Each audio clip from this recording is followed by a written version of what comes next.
The classical period was an era of music that spanned from 1730 to 1820.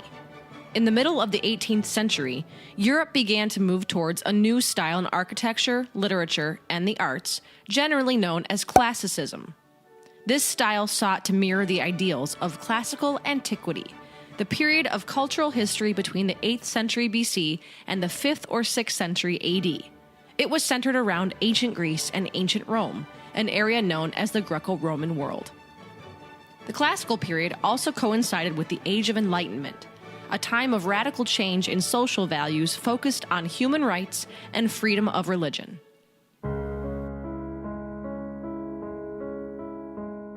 Classical music placed a strong emphasis on order and organization. In contrast with the music of the Baroque era, classical music moved towards simplicity rather than complexity. Music had brighter contrasts and bigger distinctions between loud and soft. Beauty, elegance, and balance replaced complexity. The nobility became the primary patrons of instrumental music, while the public taste increasingly preferred lighter, funnier fare. To put it simply, audiences wanted something they could hum along to, and that's exactly what they got. The classical period is sometimes referred to as the era of Viennese classic, since so many composers all worked or lived in Vienna, Austria. You know what else was set in Austria? The Sound of Music. The hills are alive with the sound of music. Stop singing! The big names of the classical period included Schubert, C.P.E. Bach, Gluck, Mendelssohn, Haydn, and Salieri. Two real rock star composers were Mozart and Beethoven. Mozart was a child prodigy. At the age of 3, he was picking out chords on the harpsichord. At the age of 4, he was playing short pieces, and at the age of 5, he was finally composing. Just before he was 6, his father took him and his sister to Germany to play at the court, and a few months later, they went to Vienna and were heard at the imperial court. He embarked on a world tour with his family and became famous for his skill in improvisation, making up music on the spot with no prior practice or rehearsal. Though he was and still is considered a genius, he was also tactless, arrogant, and had a very bizarre sense of humor.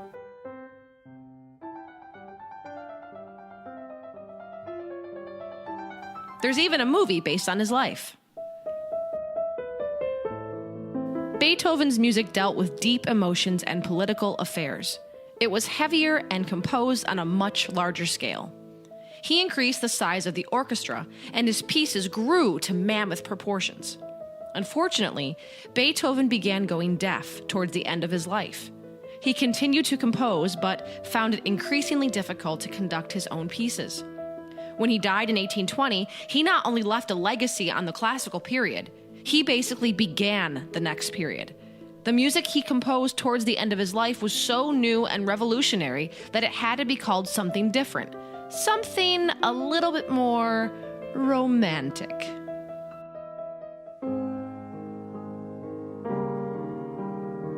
The leading keyboard instruments of the Baroque period were slowly being replaced by a new, revolutionary instrument called the pianoforte. Invented as early as 1698 by Cristofori in, you guessed it, Italy, the piano struck strings with leather-covered hammers when its keys were pressed. This was vastly different from the harpsichord, which made music by its strings being plucked. This innovation allowed the performer to play louder and softer whenever they wanted.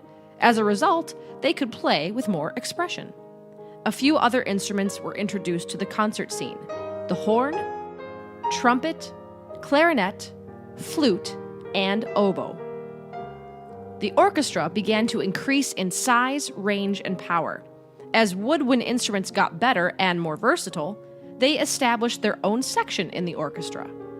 Bassoons and kettle drums also began to be used by more composers, and clarinets were popularized by Mozart. A new kind of instrumental music in the classical period was the sonata, a work in several movements for 1 to 5 instruments. The number of people in the ensemble dictated the name of the group: trio, quartet, or quintet. Other kinds of instrumental music included the string quartet, concerto, and, most importantly, the symphony, a sonata for orchestra in 4 movements.